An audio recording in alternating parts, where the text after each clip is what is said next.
Hi everybody, Sam Lewis here, doing another one of my interviews, and today we've got the wonderful Victoria George Veale. Say hi. And she's come to talk to us about empowerment and what it means to her.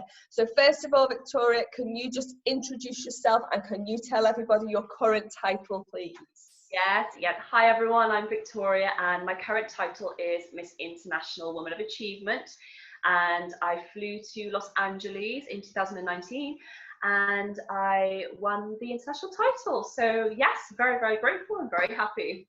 Wonderful. Can you tell us a little bit about what you've done in your journey, your journey through pageantry, any titles you've got in the past and coming up, and what you currently do now? Yeah. So basically, it started off as quite a funny situation. I'm 28 now, going on 29, and I was 18 at the time, so roughly 10 years ago.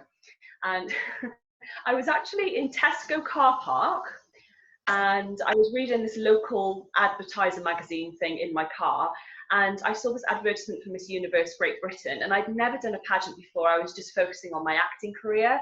So I read the advertiser magazine and it said, Miss Universe Great Britain wants more Welsh girls because I'm from Wales.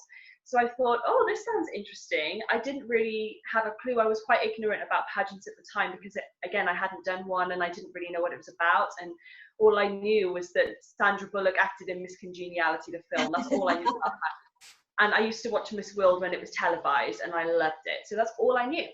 So I entered just to see what it was about, really. I didn't take it 100% seriously because I wasn't in it to win it or anything like that. I just wanted to learn from the experience. So I did Miss Universe Great Britain final, really enjoyed it, and I understood that a lot of these women were studying to become doctors, lawyers, nurses. So I was thinking, wow, these are really inspiring women that I'm around, you know. So I did that pageant. I didn't come anything. It was my first time, and all the girls were a bit, you know, about, wow, this is your first time and you're in Miss Universe Great Britain. Why? That's a massive learning curve, isn't it? Massive learning curve for that one. Massive. I went straight into the deep end, but I think that's what helped me a lot. So anyway, after that, I caught the pageant bug, as we all do. And I entered, I think it was a very small, unknown pageant. I think it was a bikini model pageant, and it was held in like this London Mahiki club. It only had about 10 girls in it. So I thought, right, let's just try it. Let's just do it. So I did. I came second. Wow. And then after that, I entered the Galaxy pageant, which was one of the nicest experiences. I did Miss Galaxy Wales. I came first runner-up. So I was really, really close. And I was thinking, oh, getting closer and closer. I know.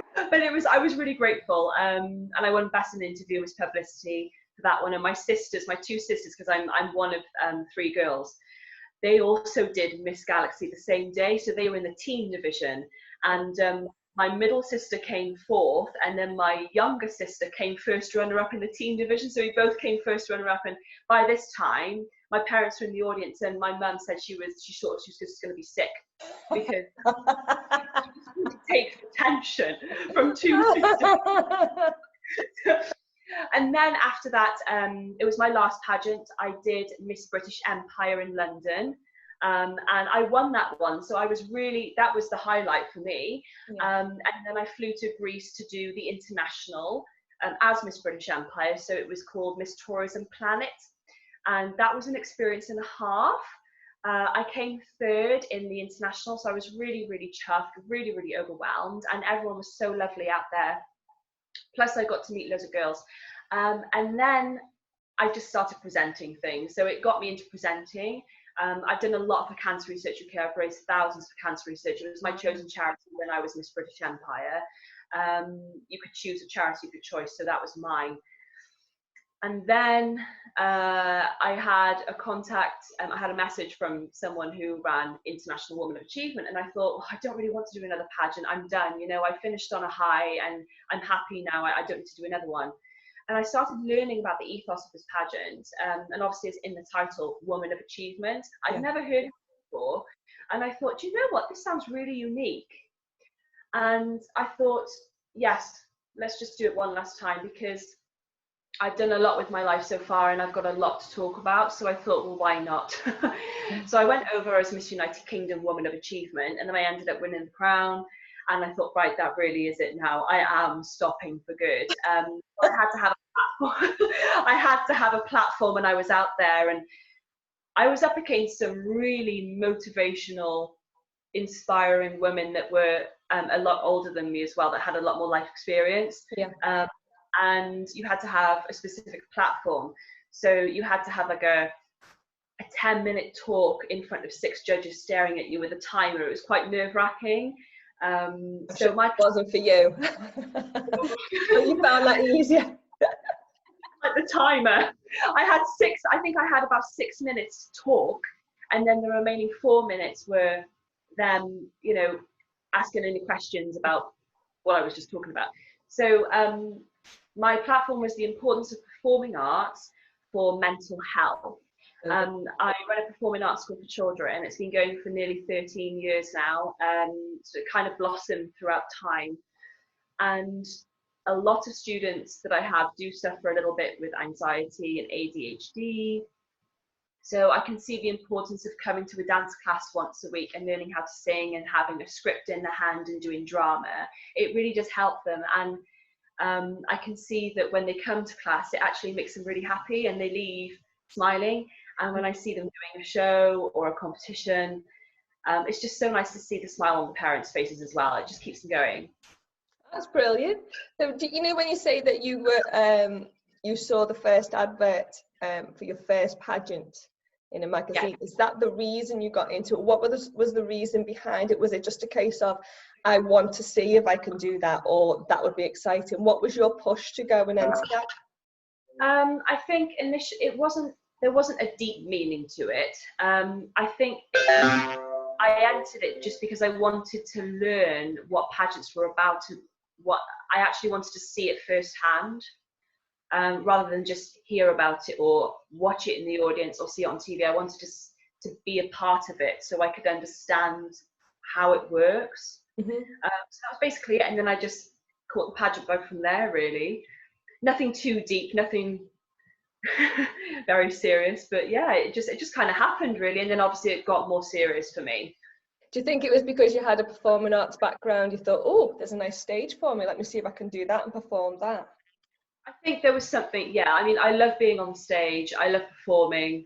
I'm an actress and a presenter, and I also sing and dance as well, so it was never scary for me. I always feel at home on the stage, and yeah, I think you're right, it was definitely that pull as well. I think for me, when I met you at Miss British Empire, and the only reason I got into that one was because I was presenting on a charity event with my charity, and Kirsty Hornby, I don't know whether you know her. Kirsty Hornby, do you know what? She was a royal queen a few years back. I think she competed in one of my physical new level pageants a couple of years ago. Kirsty Hornby, I remember now. Yeah. She's a firefighter. Yes. Yeah. Well, she was presenting it with me, and I was just looking at, because I'd spent that many years, 14 years teaching and presenting kids on stage. But then when she was on stage, I said, Kirsty, I don't know how you can do that. How can you stand there and be, look at me, I'm beautiful? So I don't mean that in a bad way. I just haven't got the confidence to do that. And it made me question why I didn't have the confidence to do that. Do you know what I mean? I'd always been a performer, and I missed performing. And I think for me, because I'd always been a performer, it made me reflect on where's that gone? Why couldn't you do that? Which is why I entered Miss British Empire, not thinking it was going to get me into any kind of final. It was just to see if I could do the interview. And next thing you know, oh, you're a contestant. I definitely don't think you have a problem with interview technique. You can talk for the country. It's fantastic. It's such a good gift. Believe me, I've been sitting on a few panels, and I've had a few contestants. This is years ago. Had a few contestants sit there, and you're literally dragging blood out of a stone. It's like a one-worded answer they give, and you can't learn anything about them. And you're thinking, well, if they win, how can they do public speaking? How can they talk? How can they make a speech? It's going to be very difficult. So I need a hook. I need a hook. So why is it that you stay involved in pageantry now? What is it what's your reasons for staying involved? There are a few reasons. I think the two main reasons for me are I love making people happy. I absolutely thrive on it. I know it sounds corny, and I think a lot of people I do. get it. It is corny, but at the end of the day, it's genuine. I always have. Since I was a child, I love making someone happy, even if I was going to visit my granddad who was ill in hospital at the time. I'd love going, I wouldn't be scared of it at all. I'd just go in there and try and make him smile and laugh. I often thought of becoming a nurse in a way when I was younger, just because I love kind of healing people and helping people. But obviously that turned into a very different direction for me. And I think the friendship aspect as well. The friends that you make, and again, this is quite corny, but there we go. The friends that you make in general in the pageant world can, I'm not saying will, but they can stay with you for life. And also mentors as well. I had two very good mentors of mine. One was Liz Fuller from British Empire when I won. She's a wonderful lady, and we get our house on fire, and she's so inspirational. The fact that she's so relatable, like the fact that she's gone from Swansea in Wales to LA and she's now a presenter out there, professional presenter, I think it's incredible. Such a big move. And then also my other mentor is Marlena Martin. Shout out to Marlena in Los Angeles, who is the CEO of this pageant. So we've actually stayed really good friends now, and she's flown over to London to see me and things. So to me, that says a lot. And I think everyone in the pageant industry has something in common. So yeah. That's amazing. It's huge, isn't it? It's huge. People get in and they can't get out because of all those things. They don't want to lose all that, do they? You know. No. So if you were to look at pageantry itself, what has it given you? What would you say it gives people in real life? What skills? How does it help people? How has it helped you? Well, first of all, I think it's helped me, even though I've always loved talking to people and speaking, and I haven't really had like a massive confidence issue or anything like that. I think it's really helped me as with confidence, yes, but mainly to speak to people, socializing, having face-to-face contact interaction, because these days I think it's getting worse because obviously everyone's on their phones and things. So I think being able to go to different countries to meet and greet people, very important, high, prestigious people, it's nerve-wracking sometimes. It's helped me with that, but it's also helped me with being able to do more charity work. Anyone can raise money for charity, whether they have a sash or not. It doesn't matter. If I never entered the pageant industry, I can still raise thousands for cancer research. It doesn't make a difference, really. The only difference I feel it makes is that if you have a sash or a title, it does give you a slight edge over maybe other people, just because they kind of recognize you, or they acknowledge you a little bit more.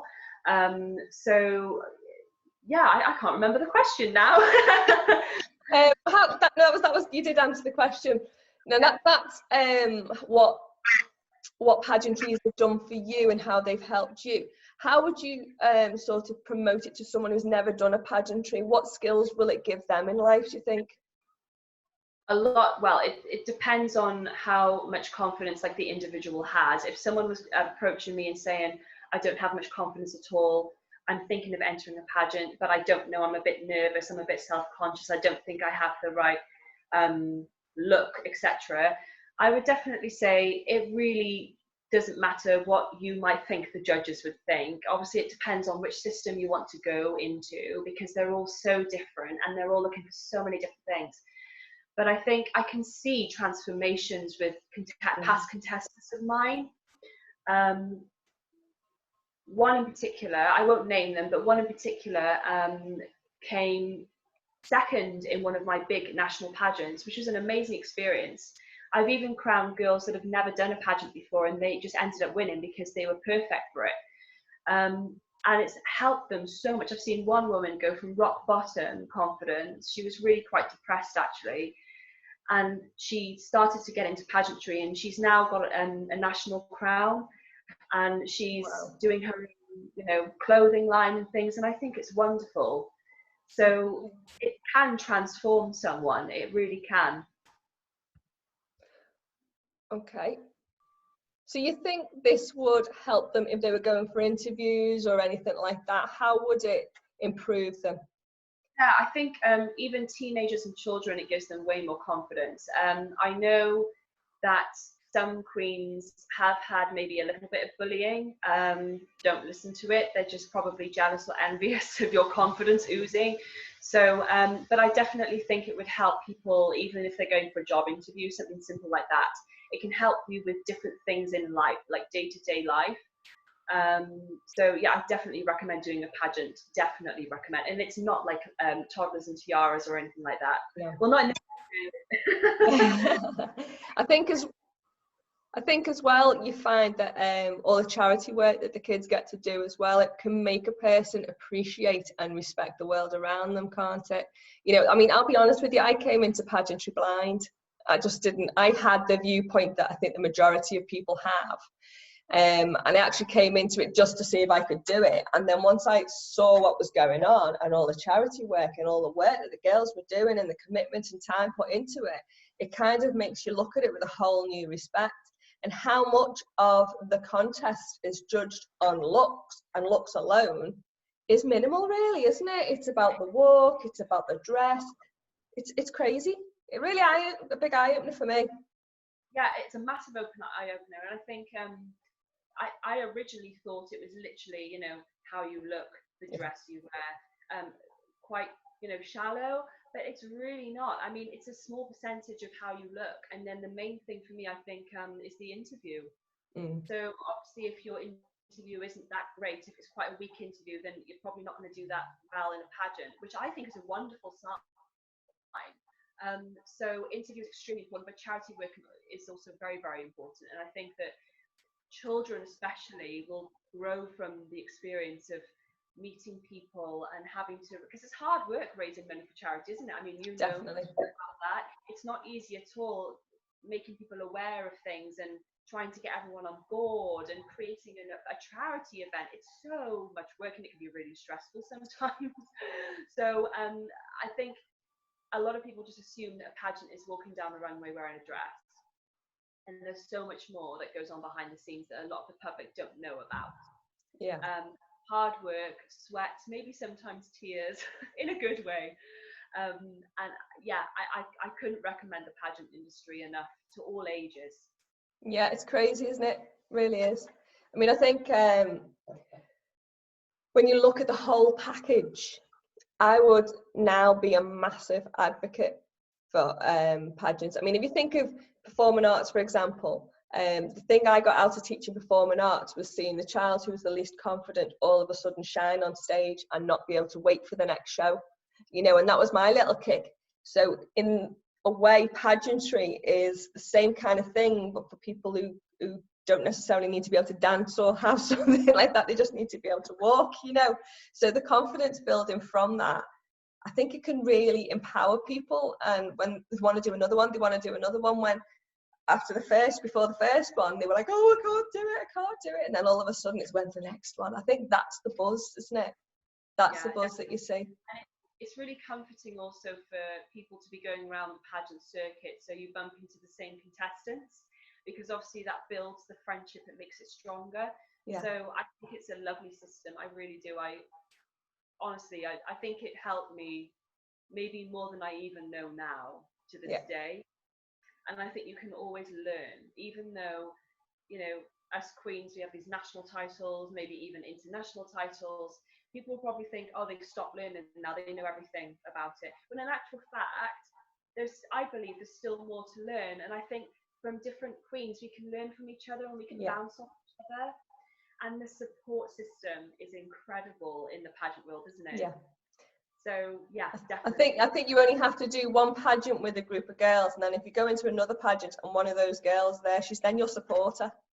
And I think that's lovely to see, And another thing is, I think that it also, if you were growing up with like the millenniums, as they call them, with an entitled kind of teenage group at the moment, they feel very, not all of them, but they can be quite entitled. I think doing pageants allows them to finally deal with disappointment and maybe not winning, and it makes them more resilient and they can grow from that, if that makes sense. definitely. I couldn't agree more. Yeah. So what is it, would you say, that gets you out of bed every day? What empowers you? What makes you go, today is going to be a good day? Right. Okay. Well, I'm religious, so I'm a Christian, and yeah, everyone can know about that. That's fine. I don't mind. So some people look quite like protective about their religion these days and things, but it's cool. I'm religious, so God gets me out of bed. No, that's So fine. for me personally, I mean, obviously, I'm not shoving this on anybody, but you know, it's just my personal life. So you know, I believe in God, so he's the one that kind of helps me get out of bed in the morning, so to speak. And I think just the simple things in life, like knowing that I've got family around me, and really good friends. So I think those are the main things that kind of just inspire me to get out of bed in the morning and know that I've got people around me that will support me with whatever I do in life. And then on a very shallow note, chocolate also helps me get out of bed. Not that I eat it in the morning. I don't eat chocolate, guys, for breakfast in the morning. But knowing that I have a Snickers bar for later really sets me up. Not like good Snickers. Oh yes, and a Bounty. Bring on the Bounty. I'm a dark chocolate Bounty girl. The other day, yeah, definitely coconut all the way. But I think the other day especially, I posted something on the Regal World contestant group, and I think it was Amber maybe, or someone, one of the contestants said, what gets you out of bed? What got you out of bed this morning? And or what were you grateful for? And I said, well, it was just smelling the fresh air after it rained, coming into my room, and it sounds really weird, but I love the smell of like fresh soil after the rain has fallen on it. So it's really, really refreshing for me. So I just little things like that, and you can hear the birds tweeting. I'm very much a country girl, so yeah. I think I find I'd say the cancer journey for me has left me with a little bit of baggage, but nice baggage in that way. I appreciate stuff like that. And like if I was in the garden and started raining, I'd probably stay in it, because I then think there's so many ladies who would like to feel the rain on their skin right now and can't. Or so many people in hospital who can't smell that rain on the soil, as you say. Do you know what I mean? So little things like that, I really appreciate a lot more now. And that's something I know people go, what, thankful? Some people say cancer was my gift. And some people say it was my awakening. I think it was my awakening. I think definitely an awakening, because you do appreciate everything around you. And it sounds like you do as well. Do you have like a life quote that you go by at all? I have a few. I really like, now this is weird because I picked it up from the film Eat, Pray, Love with Julia Roberts. But I really liked it. It was, I had to write it down because otherwise I can forget it sometimes. It can go like backwards for me. To lose your balance for love is part of living a balanced life. I like that. Say that again. To lose your balance for love is part of living a balanced life. Oh, you're gonna have to say it again. Say it one more time. It makes you think, doesn't it? Yeah, okay. yeah. It was said by a character like a guru type of guy in India.